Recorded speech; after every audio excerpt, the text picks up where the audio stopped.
So let me run the React code first.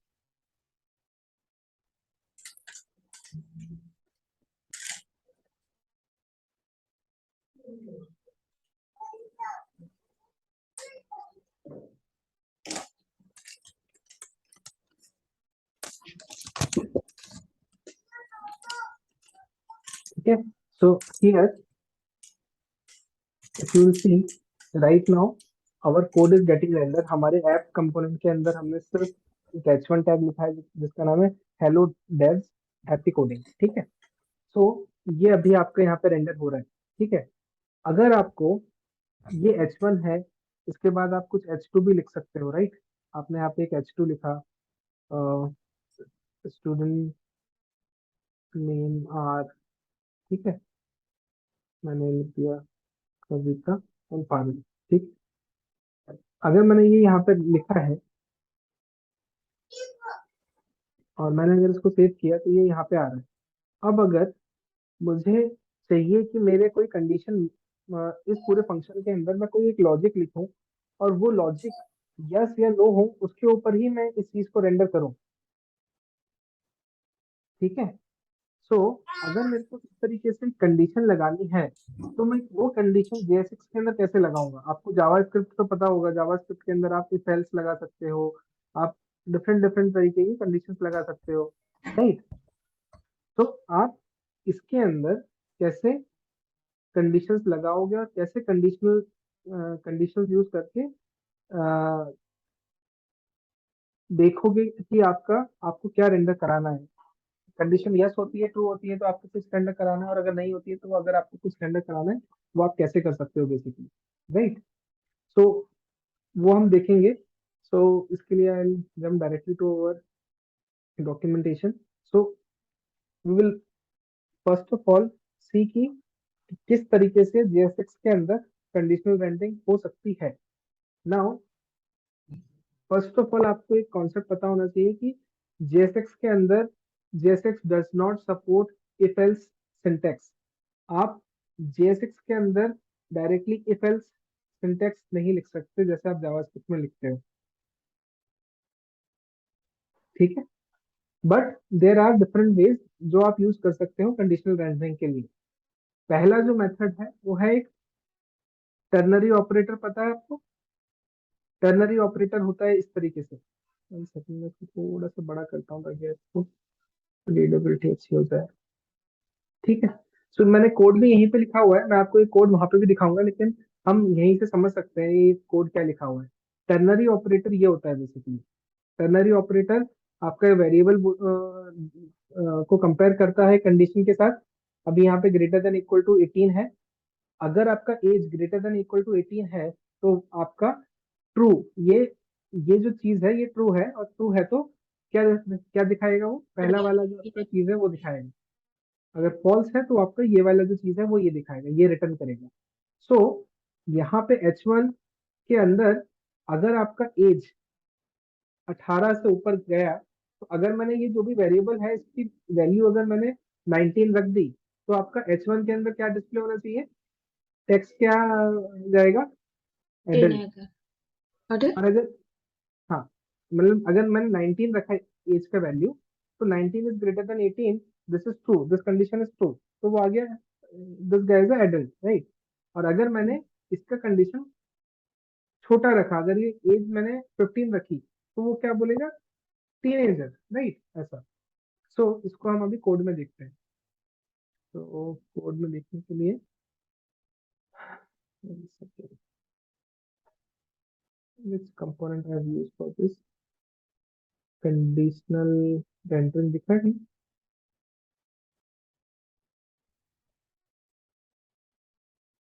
Conditional render. ठीक, हम इस conditional render function को call करेंगे हमारे ऐप डॉट जेएस के अंदर, तो दैट आप लोगों को ये दिखे। ठीक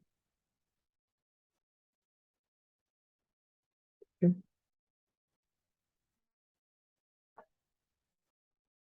बहुत ही अगली हो चुका है कोड में, इसको थोड़ा सा ठीक करना पड़ेगा।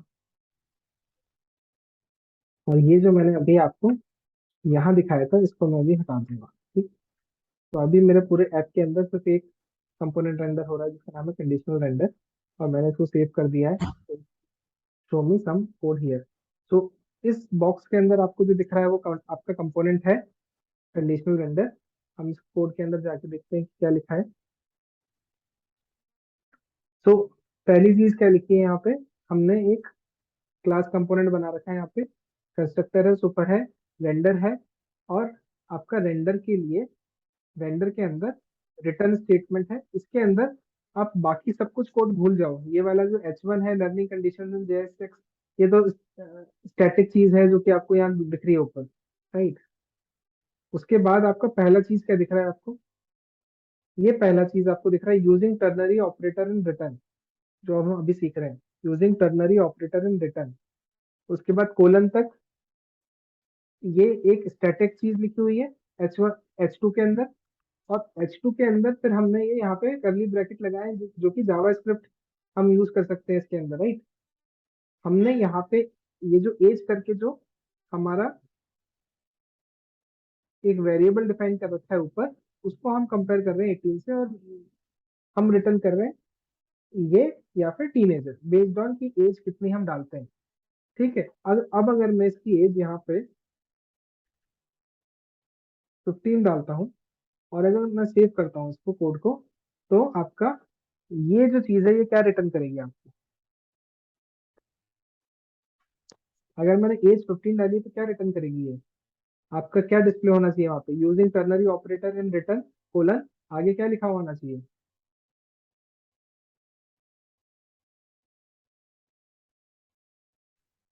Hello, hello. सर अगर एज 15 है तो फिर एज अगर 15 है टीनेजर होगा। हाँ, तो अगर ये 15 है तो टीनेजर होगा, राइट। तो यहाँ पे लिखा हुआ आ गया टीनेजर, मैंने सेव किया जब वहां पे। अगर मैंने यहाँ पे 15 किया है एज का वैल्यू, तो वो फॉल्स आ रहा है, फॉल्स आ रहा है इसके लिए कुछ बटन क्लिक हो गए थे। One second। हाँ, नहीं, ठीक है। ये है लाइन, ये टीनेज लिखा हुआ आ रहा है, अपना कोड सही चल रहा है। अब अगर मैं 18 से ज्यादा करता हूँ उसका एज, अगर मैं इसका 19 भी करता हूँ और सेव करता हूँ, तो आपको ये दिखेगा टीनेज से चेंज हो गया है, करेक्ट।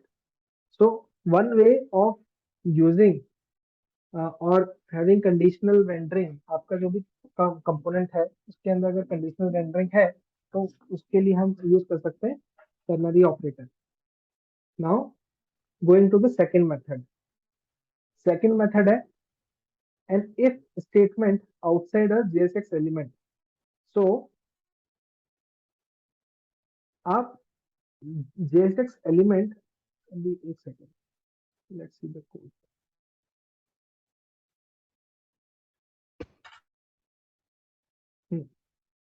अब मैंने आपको क्या बोला था कि आप JSX के अंदर यूज नहीं कर सकते हो, राइट, इफ और एल्स। लेकिन आप JSX के बाहर यूज कर सकते हो इफ और एल्स कंडीशन, और वहां से कुछ ना कुछ वेरिएबल तो पास कर सकते हो, राइट। जैसे आपने यहाँ पे एज करके वेरिएबल ऊपर से लिया है, आप आपको जो भी ये कंडीशन लगानी है, ये कंडीशन आप रिटर्न रिटर्न के अंदर आपका JSX है, तो आप JSX में मत लिखिए। JSX के बाहर तो आप लिख सकते हैं कंडीशन, तो आप इफ और एल्स को रिटर्न के अंदर JSX के लिए नहीं यूज कर सकते। तो आप रेंडर के अंदर यहाँ पे आपके जो भी लॉजिक होते हैं, जो आपको रिटर्न के अंदर आपको JSX के पहले अगर आपको कुछ भी लॉजिक लिखते रहते हैं, तो आपका आता है रेंडर के अंदर, यहाँ पे लिखते हो आपको लॉजिक। ठीक है। तो यहाँ पे आप इफ एल्स लिख सकते हो। अब आपने क्या किया, यहाँ पे अगर आपको using if else outside of JSX, और ये जो टेक्स्ट करके जो चीज है, ये आपको यहाँ पे आनी चाहिए। तो अभी ये जो टेक्स्ट चीज है ये क्या है बेसिकली, तो अगर आपका जो एज है अगर 18 से ज्यादा है तो आया बाय ड्रिंक, टेक्स्ट का वैल्यू होगा कि ड्रिंक बाय करने का अनुमति है, अलाउड है। अगर आपका जो भी एज है वो अगर 18 से कम हुआ, तो यहाँ लिखा हुआ है डू तीन स्टेप, मतलब ये कुछ टेक्स्ट अलग है यहाँ पे। अगर हमें एज के बेसिस पे हमारे एलिमेंट के अंदर जो भी टेक्स्ट है वो चेंज करना है यहाँ पे, तो हम इस तरीके से इफ एल्स यूज कर सकते हैं। इसका एग्जांपल देखते हैं अब अपन। तो यहाँ पे अभी एज का वैल्यू क्या लिखा है हमने, 19 है ये एज का वैल्यू। तो यहाँ पे क्या आना चाहिए, ये आना चाहिए, राइट। तो यहाँ पे आप देखोगे, यहाँ पे आया बाय ड्राइव, ये अपना टेक्स्ट था यहाँ पे। अब अगर मैं इसको 17 कर देता हूँ यहाँ पे, और फिर अगर करता हूँ, तो आपका क्या आना चाहिए, 17 इज नॉट ग्रेटर देन 18। तो आपका फॉल्स आएगा, फॉल्स आएगा तो टेक्स्ट का वैल्यू दो मुझे तीन स्टेप हो जाएगा, और ये टेक्स्ट अपन यहाँ पे डिस्प्ले करा रहे हैं। आपका आ गया 2-3 स्टेप, जो कि अभी आना चाहिए था। करेक्ट, ये समझ में आ रहा है।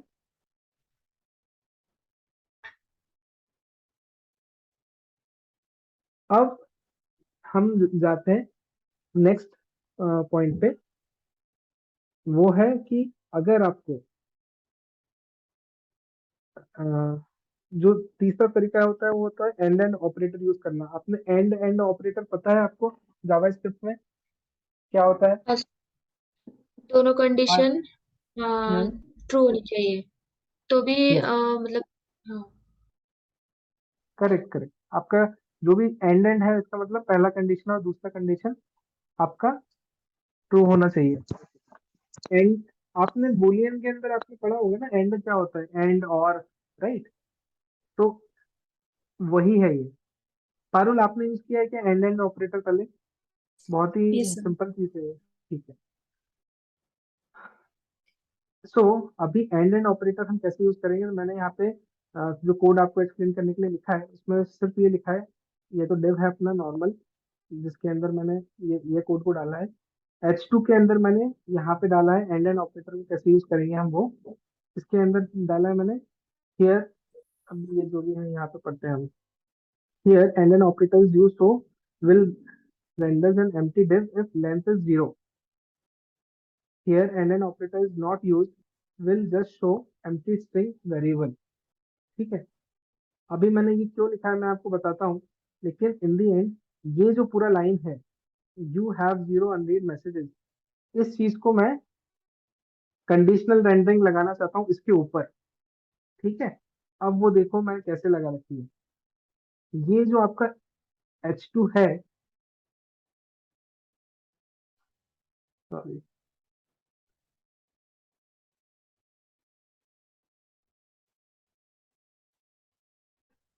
1 सेकेंड।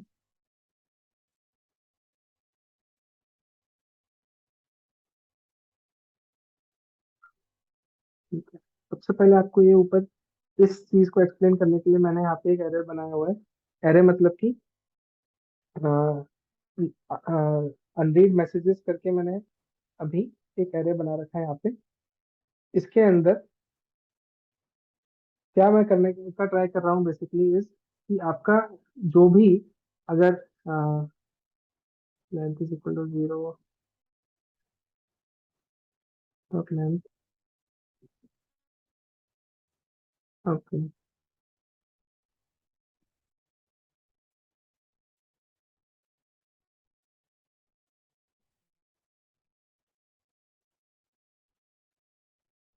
ठीक है।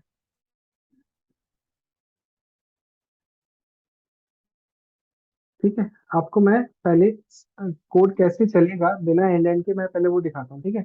अब आपको ठीक है, पहले मैं आपको समझाता हूँ क्या हो रहा है। मैं कोड रीड कर रहा था बेसिकली, मेरे को 5-6 दिन हो गए इस कोड को लिखे हुए। तो अनरीड मैसेजेस करके मैंने एक एरे बनाया है। ठीक है। अब ये एरे, आप एक रियल वर्ल्ड सिचुएशन सोचो कि अगर आपके पास आपका मोबाइल है, ठीक है, उसमें नोटिफिकेशन आते हैं, आपको मेल्स आते हैं, राइट। तो मेल में आपको नोटिफिकेशन आता है ना, आपके पास कितने अनरीड मैसेजेस हैं। करेक्ट। सो आप मान लो आपके पास एक एरे है, उसके अंदर यहाँ पे जो भी काउंट है, ये 1 हो गया, 2 हो गया, 3, ये इस तरीके से आपके एरे के अंदर आपके मेल 1, मेल 2, मेल 3, मेल 4 इस तरीके से पड़े हैं। ठीक है। सो आपको क्या दिखाएगा वो, you have dash unread messages, right. So अगर मेरे यहाँ पे लेंथ है, तो मैं यहाँ पे क्या शो कर रहा हूँ, यू हैव अनरीड मैसेजेस का जो लेंथ होगा इस एरे के अंदर कितने, इस एरे का लेंथ देख के वो मुझे बता रहा है आपके इतने अनरीड मैसेजेस हैं अभी, ठीक है। और ये अगर मैं देखता हूँ तो ये दिख रहा है यू हैव 4 अनरीड मैसेजेस, और मैंने यहाँ पे भी नीचे भी सेम चीज कर रखी है। अब आप ये जो H2 है इसके अंदर तो कुछ नहीं है लॉजिक, ये तो स्ट्रेट फॉरवर्ड है, लॉजिक तो है ही नहीं इसमें कोई। ये तो एक स्टैटिक, मैंने सिर्फ एक वो लाइन लिख रखी है, वो लाइन आपकी ये है 3D वाली, ठीक है। तो यहाँ पे तो कोई लॉजिक है ही नहीं, ठीक है। तो यहाँ पे ये जो अनरीड मैसेजेस डॉट लेंथ है, अगर मैं इसकी लेंथ, तो आप इस वाले कोड को अभी के लिए भूल जाओ, इस पे हम अभी आएंगे नहीं, मैं आपको एक्सप्लेन करूंगा एंड एंड कैसे यूज कर रखा है। अभी आप नॉर्मल देखो कि क्या हो रहा है यहाँ पे। अनरीड मैसेजेस का जो लेंथ है वो मैंने 4 डाल रखा है यहाँ पे। यहाँ पे बोल रहा है and and operator is not used. Obviously we know कि यहाँ से यहाँ तक सिर्फ एक टेक्स्ट लिखा हुआ है और कुछ है नहीं लॉजिक। यहाँ पे हमने क्या किया है, एक वेरिएबल को हम डिस्प्ले करा रहे हैं, ये कोट्स डाल के, जो कि जावास्क्रिप्ट हमने कर दिया, उसके अंदर हम एक अनरीड मैसेजेस का लेंथ जो है वो हम डिस्प्ले करा रहे हैं। अनरीड मैसेजेस का लेंथ अभी 4 है, चलो उसको 5 कर देते हैं अपन, एक और कुछ तो डालते हैं या फिर कुछ कुछ भी डाल दो, हाँ ठीक है। तो इसका लेंथ कितना है अभी, आप में से कोई बता सकता है कितना है इसका लेंथ अभी? जल्दी से बता दीजिए, ये तो बहुत इजी है। 6 5 5 है। ठीक है, तो इस एरे का जो लेंथ है बेसिकली वो यहाँ पे आ रहा है, ठीक है। और वो जो भी लेंथ आ रहा है वो हमें यहाँ पे दिख रहा है, ठीक है। 6 है इसका लेंथ, ठीक है। अभी अगर हम इसको 0 कर देंगे, कुछ भी नहीं है इसका लेंथ अगर, और इसको अगर मैंने सेव कर दिया, तो यहाँ पे क्या डिस्प्ले होना चाहिए बताइए मुझे?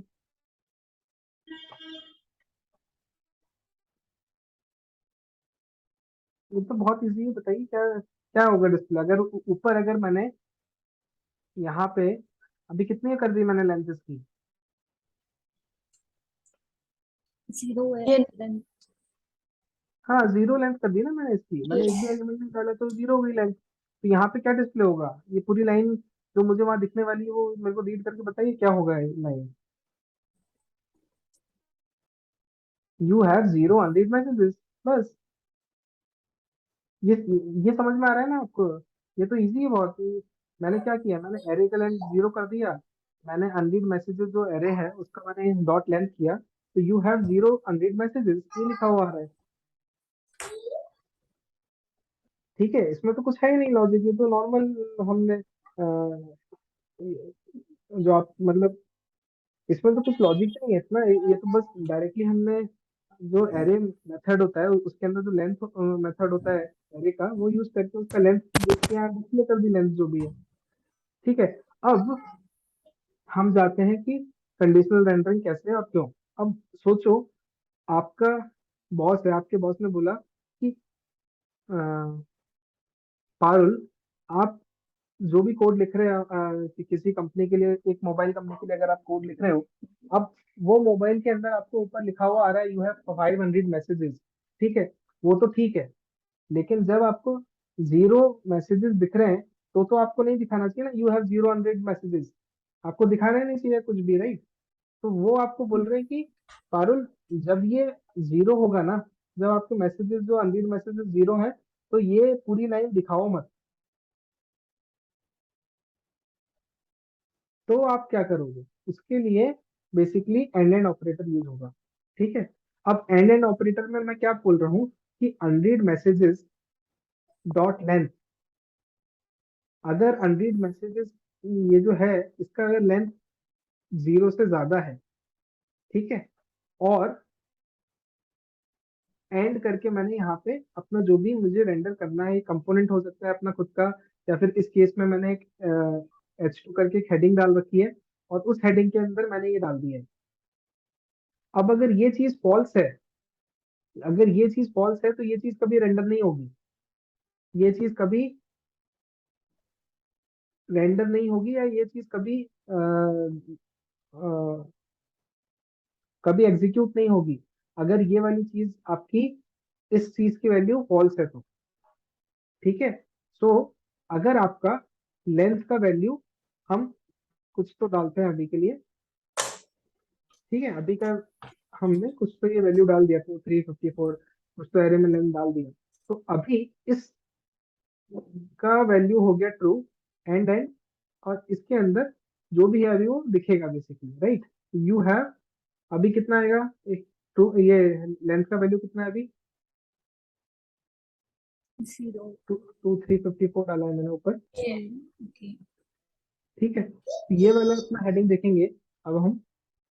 तो ये ऊपर वाला है बेसिकली, राइट। तो यहाँ पे हमारा क्या आ रहा है, यू हैव 3 अनरीड मैसेजेस।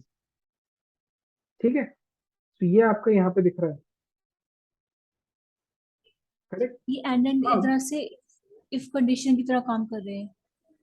हाँ, ये बेसिकली एंड क्या करता है, एंड बोलता है कि अगर ये इसके इसके लेफ्ट साइड पे जो चीज लिखी है, अगर आपका एक एंड एंड लिखा हुआ है, ठीक है, एक सेकंड, अगर आपका एक एंड एंड, एक इसके लेफ्ट साइड पे एक्सप्रेशन है और एंड एंड करके राइट साइड पे है, सो अगर लेफ्ट साइड वाला ट्रू होगा, राइट साइड वाला ट्रू होगा, तो ही ये चीज काम करेगी। अगर ये लेफ्ट साइड वाला फॉल्स हुआ और ये अगर ट्रू हुआ, अगर 0 0 हुआ तो ये 0 देगा, तो 0 1 हुआ तो ये 1 देगा, 0 हाँ देगा, सर, ये तो बताए, पर इसमें 1। राइट साइड में कोई कंडीशन नहीं है। ठीक है, तो अभी हम क्या कर रहे हैं, राइट साइड पे तो कंडीशन बनी है ना, ये तो यहाँ पे तो कोई कंडीशन ही नहीं है ना, ये ये तो एक बिल्कुल स्टैटिक चीज है, यहाँ पे तो कोई कंडीशन है ही नहीं। तो ये चीज एग्जीक्यूट होगी या नहीं होगी, ये पूरा का पूरा डिपेंड करता है इसके ऊपर अब, कि ये चीज ट्रू है या फॉल्स है। अगर ये ट्रू हो गया तो ये ट्रू है, और ये वाला जो चीजें तो स्टैटिक है, ये तो ट्रू है ही सही। तो ट्रू ट्रू ट्रू होगा तो ये वाला कंडीशन होगा। अगर हमने पहला वाला चीज को अगर 0 कर दिया, इ- इस वाले कंडीशन को अगर 0 कर दिया, तो ये चीज पूरा का पूरा नेगेट हो जाएगा, या ये वाला चीज एग्जीक्यूट नहीं होगा, करेक्ट। तो हम यहाँ पे बेसिकली कंडीशन ऐसा डाल रहे हैं, यस या नो। अगर ये ट्रू होगा तो ये रेंडर होगा, ये फॉल्स होगा तो ये रेंडर नहीं होगा, बस। तो हम इसको एक तरीके से एंड एंड को इफ इफ इफ एल्स की तरह यूज करने का ट्राई ट्राई क्या है, इफ एल्स की तरह यूज कर रहे हैं एंड एंड ऑपरेटर को बेसिकली। इफ एल्स हम डायरेक्टली यूज नहीं कर सकते जेएसएक्स के अंदर, हम एंड एंड यूज कर सकते हैं बेसिकली, इसलिए। ठीक, तो अभी यहाँ पे अनरीड डॉट मैसेजेस, अगर हमारा यहाँ पे कितना है, 3 है, तो 3 का उसने देखा 0 से ज्यादा है, हाँ, तो उसने ये जो लाइन थी आपकी डिस्प्ले करा दी है यहाँ पर, ये आप जो देख रहे हो डिस्प्ले करा दिया है। अगर मैंने इसकी वैल्यू यहाँ पे कुछ नहीं डाला अगर एरे के अंदर, तो आप बताइए मुझे ये यहाँ पे क्या क्या होगा, ये ट्रू होगा या फॉल्स होगा।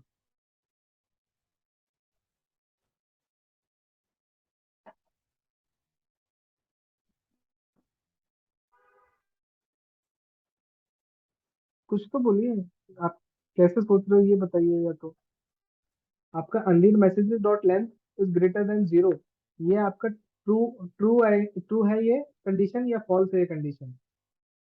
अगर आपकी वैल्यू यहाँ पे मैंने ये रख रखी है, एम्प्टी है तो फॉल्स है। फॉल्स है। फॉल्स है मतलब क्या है ये, मतलब ये पूरी की पूरी कंडीशन फॉल्स है, मतलब अभी तो आपको समझ में आ रहा है ये पूरी की पूरी कंडीशन फॉल्स है। हाँ sir.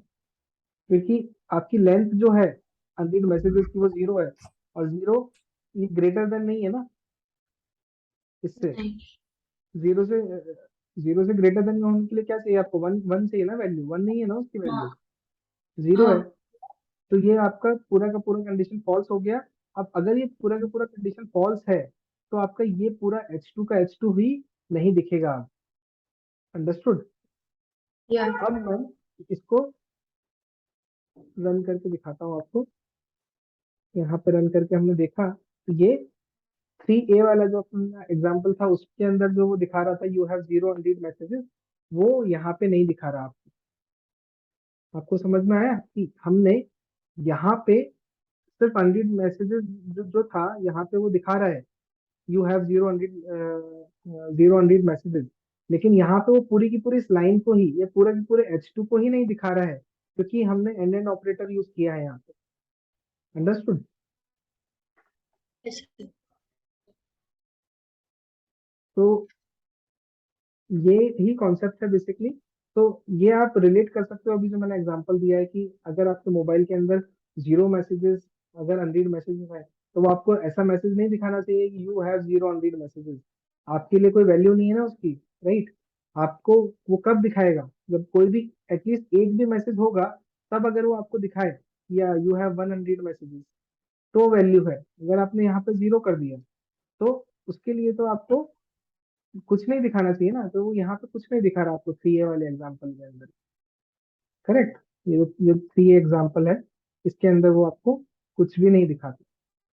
So these are the 3 ways in which you can do conditional rendering, जो कि हमने आज कवर किया है। Sir less than zero, less than zero वाली कंडीशन में वो जीरो को तो लेगा नहीं ना, -1 वगैरह को लेगा, माइनस वाली वैल्यूज को। ग्रेटर देन जीरो लेस है ना? देन ग्रेटर देन जीरो क्या होता है? बताओ मेरे को, ग्रेटर देन जीरो क्या होता है? जीरो से बड़ा तो उसमें जीरो इंक्लूड नहीं होगा। हाँ, जीरो से बड़ा क्या होता है बताइए मुझे। 1। 1। तो अगर अनरीड मैसेजेस की लेंथ अगर 1 होगी, तो ये कंडीशन ट्रू होगी ना। अगर ये आप जीरो कर दोगे, तो zero is not greater than zero, 1 is greater than zero, right? इसके लिए less than zero, less than zero में जीरो इंक्लूड नहीं होगा। एक सेकंड में आपको इसको और greater than less equal to कर दिया मैंने, ये ग्रेटर देन इक्वल टू 1 कर दिया, ठीक है? अभी आपको ये कंडीशन ज्यादा अच्छे से समझ में आ रही है देन कि 1 के बराबर या 1 से ज्यादा। जीरो हुआ तो ये नहीं चलेगा, राइट? अभी अभी आप कोड को देखोगे तो अभी भी आपका सेम कोड चलेगा। जो है वन अनरीड मैसेजेस यहाँ दिखा रहा है वो, क्योंकि यहाँ 1 डाला, तो अभी आपका 1 है। अनरीड डॉट लेंथ की वैल्यू 1 हो गई। Is greater than equal to, मैंने यहाँ पे इक्वल टू लगा रखा है, तो 1 इक्वल टू 1, ये ठीक है। तो ये यहाँ पे इसने दिखा दिया you have one unread messages, क्योंकि ये कंडीशन ट्रू है। अब अगर मैं इसको यहाँ पे जीरो करता हूँ, जीरो नहीं, एम्प्टी करता हूँ एरे को, तो लेंथ जो है एरे की लेंथ कितनी हो गई? जीरो। तो zero is not greater than 1, और इक्वल टू भी 1 नहीं है। तो ये फॉल्स हो गया, फॉल्स हो गया, तो ये अब आपका पूरा का पूरा H2 रेंडर नहीं होगा, जो कि आपने देखा है कि 3A के अंदर वो जो लाइन थी वो गायब हो गई। सिर्फ कंडीशन में लेस देन जीरो क्यों लिखते हैं, डायरेक्टली ये क्यों नहीं लिखते कि इफ अगर equal to zero, if not equal to zero, क्योंकि जीरो से कम तो होता ही कहाँ नहीं है, तो फिर लेस देन जीरो कहाँ क्यों लिख रहा हूँ लिखते हैं? मैं लेस देन जीरो कहाँ लिखा है? मैंने तो ग्रेटर देन जीरो लिखा था, और मैंने तो यहाँ पे भी ग्रेटर देन 1 लिखा हुआ है। नहीं, हाँ, मैं बोली कि length equals to greater than 1 की जगह अगर हम ये लिखे सीधा कि if length is not equal to zero, hmm. तो अगर जीरो नहीं होगा तो मतलब 1 to 3 होगा, तो जीरो से हाँ नीचे तो जाएगा हाँ नहीं, हाँ माइनस में जाएगा नहीं। हाँ, तो अब कर सकते हो वैसे भी, उसमें कोई प्रॉब्लम नहीं है। ऐसे नेगेटिव में तो नहीं होता ना कुछ भी। नहीं, ऑपरेटर है क्या इसके लिए? ये लेंथ की वैल्यू नेगेटिव में तो नहीं आएगी। हम्म, ठीक है। तो वैसे भी कर सकते हो वो, आपको। अभी जैसे मैंने यहाँ पे ग्रेटर देन इक्वल टू 1 की जगह, मैं अगर सिर्फ ग्रेटर देन यूज करूंगा तो मैं जीरो यूज करूंगा। अगर मैं यहाँ पे 1 यूज करना चाहता हूँ, तो मैं ग्रेटर देन इक्वल टू 1 कर दूंगा। ये दोनों चीजें एक ही आउटपुट दे रही हैं आपको, राइट? तो आपका, अगर आपको पता है यहाँ पे कोई नेगेटिव वैल्यू नहीं जाएगी, तो आप जिस तरीके से आप बोल रहे हो वैसे भी करके देख सकते हो, कोई इशू नहीं है। ठीक। ठीक है। तो मैं आपको ये जो कोड है, ये भी आपको कोड अवेलेबल कराऊंगा, सो दैट आप खुद से भी ट्राई आउट कर पाओ। एंड मैंने नोट्स भी बनाए हैं आपके लिए, तो इसके अंदर भी आप जैसे कंडीशंस के अंदर जाके पढ़ोगे, तो आपको तीनों के एग्जांपल यहाँ पे भी शॉर्ट में समझाए हुए हैं मैंने, तो आपको ये समझ में आ जाएगा। ठीक है।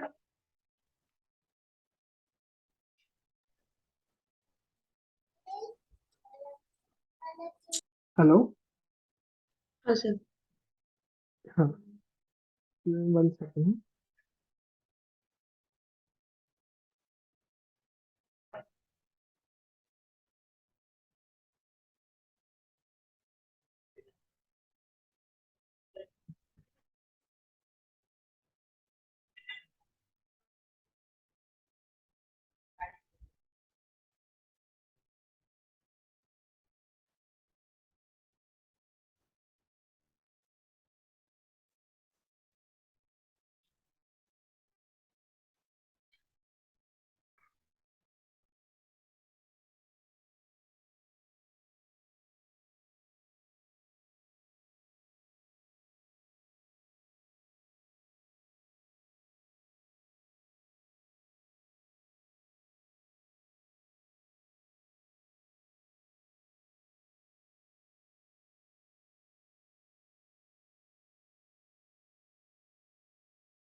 हेलो।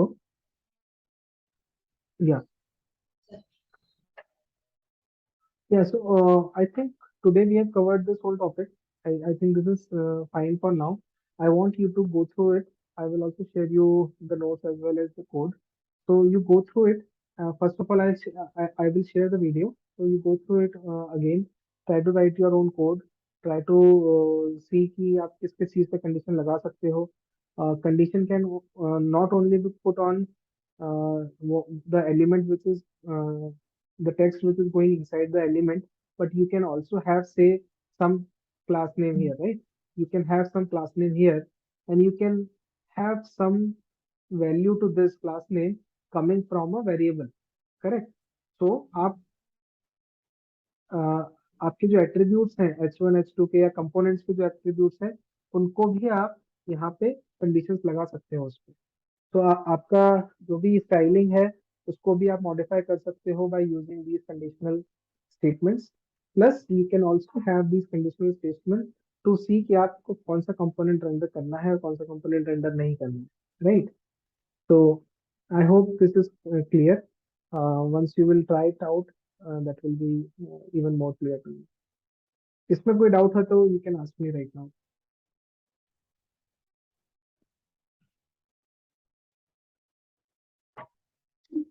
कुछ बार ऐसा होता है कि अब ये जो कंडीशन है ये अभी फॉर्मेट तो सर रिएक्ट का है ना सर, इफ एल्स वाला. अगर जावास्क्रिप्ट का लिखना हो तो वो कहाँ पे लिखे सर, सिंपल वाला? आपको, आप जब रिएक्ट में कोड कर रहे हो ना, आपको जावास्क्रिप्ट नहीं लिखनी है, आपको रिएक्ट में ही कोड लिखना है सर. आपका ये इसके अंदर आप अलग से जावास्क्रिप्ट में कोड नहीं लिखते हो. आपको अगर कंडीशनल कंडीशंस यूज करनी है तो अभी आप जिस तरीके से यूज कर रहे हो आप इसी तरीके से यूज कर सकते हो. आपको लॉजिक लिखना है किसी चीज के ऊपर, आप उसको रेंडर के अंदर लिख सकते हो यहाँ पे. और अगर आपको फंक्शन लिखने हैं, कोई हैंडलर फंक्शन लिखने हैं, तो आप उसको रेंडर के ऊपर लिख सकते हो बेसिकली. ओके. और उसके अंदर कोई कंडीशन, अगर आप किसी हैंडलर फंक्शन, अगर आप बटन क्लिक के ऊपर अगर आपको कुछ एग्जीक्यूट करना है और कैलकुलेशन करनी है तो वो आप रेंडर के ऊपर लिख सकते हो. अगर आपको माइन्यूट कोई स्मॉल कैलकुलेशंस करनी है जो रेंडर करने के लिए जरूरी है, जैसे यहाँ पे H2 के अंदर क्या रेंडर होगा, इसके लिए अगर हमें कुछ कैलकुलेशन करनी है तो वो रेंडर के अंदर आप कॉल कर सकते हो यहाँ पे, ऐसा. तो या